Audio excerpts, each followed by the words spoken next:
সাইদ ভাইয়ের মা, মগধ ভাইয়ের মা, রায়হান ভাইয়ের মা, ইয়ামিন ভাইয়ের মা। তোমরা বড়ই ভাগ্যবতী, আনলে ধরাই দিনের জ্যোতি। সালাম জানাই তোমায় ফেরেশতা মা, সালাম জানাই তোমায় ফেরেশতা। আলহামদুলিল্লাহ। বাংলাদেশের ঐতিহ্যবাহী জেলা গাজীপুর, কাশিমপুর থানার অন্তর্গত জরুন ঈদগাহ ৬ নম্বর ওয়ার্ড, গাজীপুর মহানগরে সমাজ কল্যাণ ফি সাবিলিল্লাহ ফাউন্ডেশনের উদ্যোগে বৈষম্য বিরোধী ছাত্র আন্দোলনের সকল শহীদদের মাগফিরাত কামনায় তাফসীরুল কোরআন মাহফিলের সম্মানিত সভাপতি, বিশিষ্ট ইসলামী চিন্তাবিদ, শিক্ষাবিদ হযরত আল্লামা ইমদাদুল হক দামাত বারাকাতুহুল আলিয়া,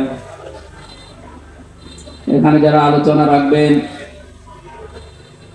মুফাসসিরে কোরআন, ইসলামী চিন্তাবিদ মাওলানা শায়েখ আলী হাসান উসামা রাজবাড়ী, আলোচনা রাখবেন মুফাসসিরে কোরআন জনাব মাওলানা শায়েখ জামাল উদ্দিন ঢাকা। মেহমান রহমান ভাই এসে গেছেন, আমরা অল্প কিছু সময় কথা বলবো।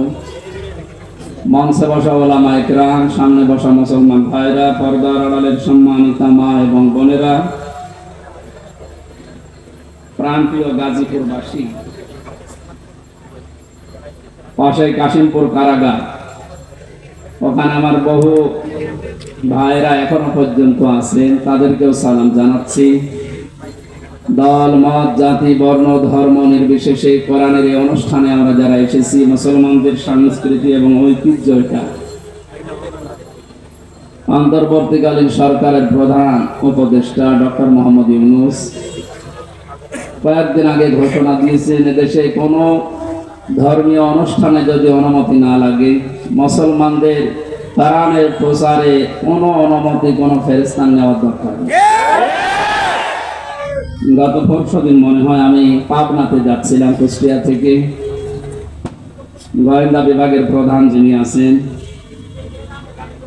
আমাকে বলছে, হুজুর কোরআনের কথা বলতে গিয়ে 14-15 বছর বহু বাধার সম্মুখীন হয়েছেন, এদেশে এখন মুক্তভাবে কোরআনের কথা বলবেন, কোরআন যেভাবে যেই ফোর্সে জানিয়েছে ওই ফোর্সে বলবেন, কোনো বাধা নেই। কেউ বাধা দেওয়ার কথা বললে আমারে জানাবেন, থ্যাংক ইউ।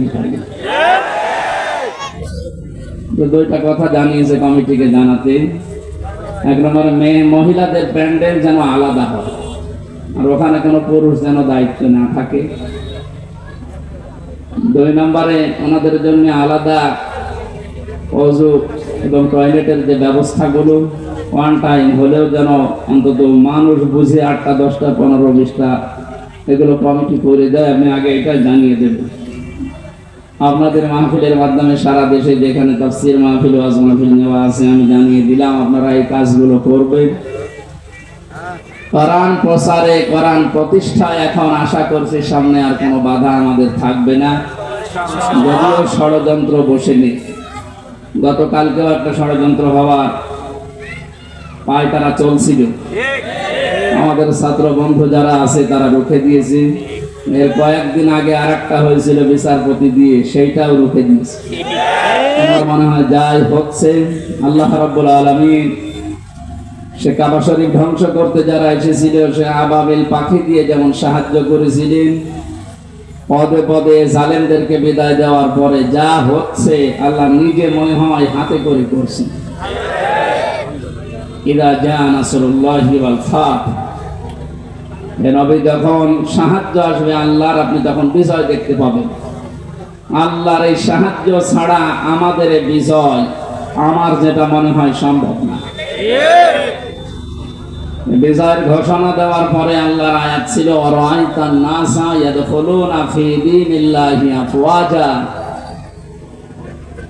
সাহায্য আসবে, আপনি বিজয় দেখতে পাবেন। শুধু এতটুকুই না, বিজয় যখন আসবে আপনাদের, আপনি দলে দলে পালে পালে ইসলামী মানুষ প্রবেশ করছে, এই দৃশ্য দেখতে পাবেন।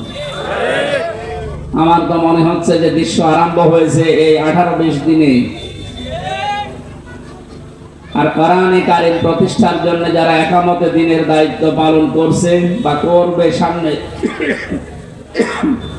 অগ্রণী ভূমিকা যারা পালন করছে ময়দানে, এনাদের যে অ্যাক্টিভিটিস বা ইখলাস, যে শ্রম তারা দিয়ে যাচ্ছে মানবতার জন্য, বিশেষ করে জামাত ইসলামী বাংলাদেশের শ্রদ্ধাভাজন আমির ডক্টর শফিকুর রহমানের এই বৃদ্ধ যুবক না, এই বয়সে যে শ্রম দিচ্ছে। আমরা যে সময় কোরআনের কথা বলার জন্য, শোনার জন্য বসছি, এই সময়ে বাংলাদেশে আমাদের প্রতিবেশী নামে কলঙ্ক যারা, তাদের আগ্রাসনের কারণে প্রায় 12-13টা জেলা এখন পানির নিচে। মানে যেভাবে কাজ চালিয়ে যাচ্ছে, প্রতিদিন প্রতিনিয়ত নতুন নতুন বিষয় এ বাংলাদেশ তার কাছ থেকে আমার মনে হয় কিছু শিখতেছে।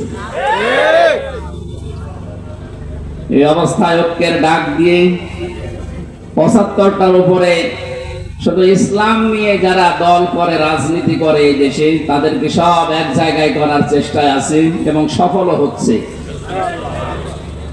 এই কঠিন মুহূর্তে এখনো পর্যন্ত যদি ছোটখাটো বিষয়গুলো আমাদের ভেতর থেকে অহংকার, হিংসা, তাকাব্বুরি এবং মনের ভেতরে যে কালিমাগুলো আছে দূর করতে না পারি, আবার কোন সালে মেশে যদি চেপে বসে ও পাথর সরানো, কিন্তু কিয়ামত হয়ে যাবে।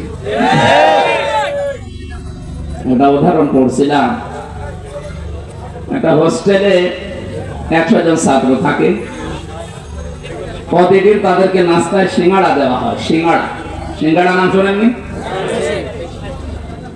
20 জন এসে নালিশ দিয়েছে হোস্টেল সুপার যিনি আছে তার কাছে যে আমরা এই সিঙ্গাড়া আর খাবো না, আমরা অন্য কিছু চাই নাস্তায়।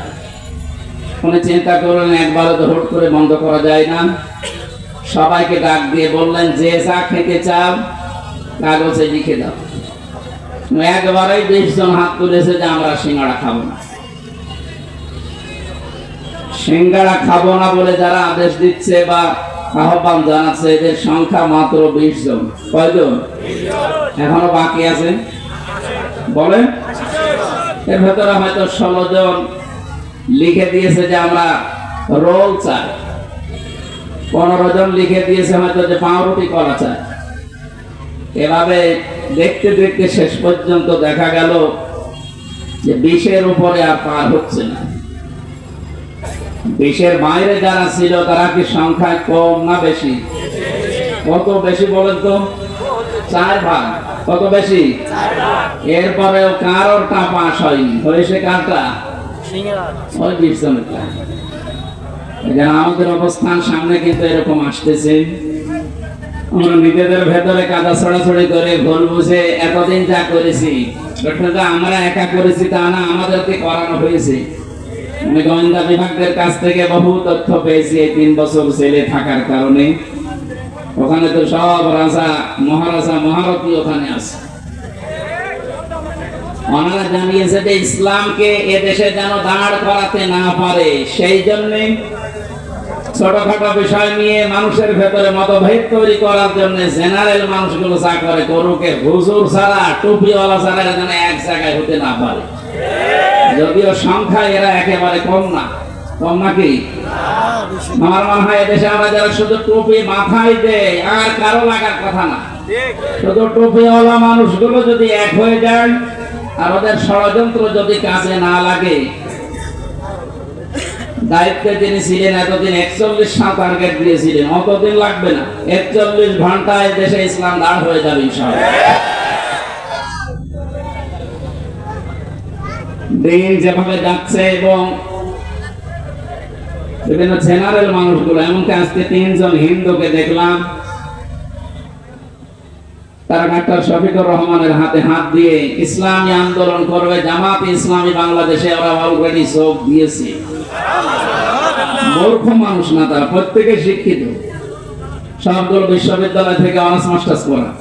তারা বুঝতেছে যে এই জামানা যা শুরু হয়েছে 15 বছর যা দেখলাম, মানবতার ফেরিওয়ালা বিভিন্ন মানুষের নামে আমরা শুধু শুনেছি, বাস্তবে তাদেরকে দেখি নাই। যেটা এখন দেখতে পাচ্ছি ডাক্তার শফিকুর রহমানের ভেতরে। এই যে পাশেই কারাগার, আমি ছিলাম এখানে 3টা বছর। ডাক্তার শফিকুর রহমান সাহেব 4 তলায় ছিলেন, আমরা ছিলাম, উনি 2 তলায় ছিলেন, আমরা ছিলাম 4 তলায়। ডক্টর সাথে 4 দিন ছিলাম। যে ব্যবহার আমি পেয়েছিলাম, ওনার যে আচরণ, ওনার যে আমল, ওনার যে অবস্থান, ওনার ইমানে আমলে, আমরা হাজারো আলেম ছিলাই, ওই পর্যায়ে আমরা এই জেনারেল মানুষের কাছে হেরে গেছি। ওনার এক একটা সেজদায় কেটে যেত 45 মিনিটে 1 ঘন্টা করি, আর 1 ঘন্টায় আমাদের 10 রাকাত নামাজ হয়ে যায়। আমার যতটুকু বিশ্বাস আমার মনের, আমার ইমানের এই অ্যাক্টিভিটিস এবং ইখলাসের কারণে আল্লাহ রাব্বুল আলামিন দলে দলে পালে পালে মানুষদেরকে ইসলামে আজ প্রবেশ করাচ্ছে। এটা যেন অব্যাহত থাকে। 5 তারিখের আগ পর্যন্ত মাত্র 20% মানুষ চাইতো যে দেশে ইসলাম কায়েম হোক। এই 18-19 দিনের ব্যবধানে এখন প্রায় 35% উপরে মানুষ অলরেডি চাচ্ছে যে দেশে ইসলাম দিয়ে, কোরআন দিয়ে দেশটা চলুক। আমরা তো দেখলাম এই 53 বছর, যদিও আমরা 33 বছর, আমার মুরব্বী এসে বসে আছে। এই সমস্ত মানুষগুলো তো দেখেছে যে বাবা চালিয়েছে, যে কেমন লাগে না, দেখে না? স্বামীও চালিয়েছিল, মানুষ দেখেছে। চাচা চালিয়েছে, জোর করে হোক আর যেভাবে হোক, তাও মানুষ দেখেছে। বউ চালাইলো দেখলাম, অন্তত আমি দেখেছি। ভাবিও চালিয়েছিল, দেখেছিলাম। এখন শুধু দেখতে বাকি আছে যে কোরআন দিয়ে দেশ চললে কেমন দেখা যায়। এটা দিয়ে চালান, এই কারাগার লাগবে না। কারাগার লাগবে কোন কারণে? এটা দিয়ে চললে অপরাধ হবে, যে সঙ্গে সঙ্গে বিচার হয়ে যাবে, অপরাধ শেষ।